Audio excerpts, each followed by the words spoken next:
അത് കഴിഞ്ഞ് പിന്നെ പെൺകുഞ്ഞുങ്ങളും ഉണ്ടാകുന്നുണ്ട്. അതൊക്കെ ഇതേ കഴിഞ്ഞ് തന്നെ 6 മാസമാകുമ്പം കൊടുക്കും. കേരളത്തിൽ പൊതുവെ വീട്ടിലാടുകൾ വളർത്ത് കുറവാണ്.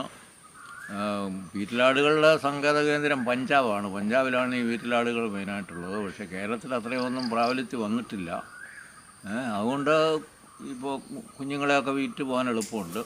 ഇവിടെ ഒന്നും അങ്ങനെ ആർക്കും തന്നെ വീട്ടിലാടുകളില്ല. പിന്നെ ഞാൻ ആടിന് തീറ്റ കൊടുക്കുന്ന രാവിലെ ഒരു 9:30-ക്ക് ഈ സൂപ്പർ നൈഫർ എന്ന് പറഞ്ഞ പോത അരിഞ്ഞു കൊടുക്കും. മെഷീനുണ്ട്, മെഷീനിലാണ് അരിയുന്നത്.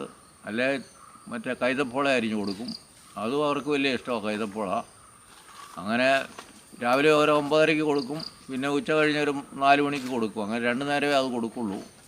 ഒത്തിരിയൊന്നും കൊടുക്കണ്ട, കുറച്ച് കൊടുത്താൽ മതി. അതിന് നല്ല ഈ സൂപ്പർ നേച്ചർ എന്ന് പറഞ്ഞ പോതയ്ക്ക് നല്ല വിറ്റാമിൻ ഉള്ളതാണ്.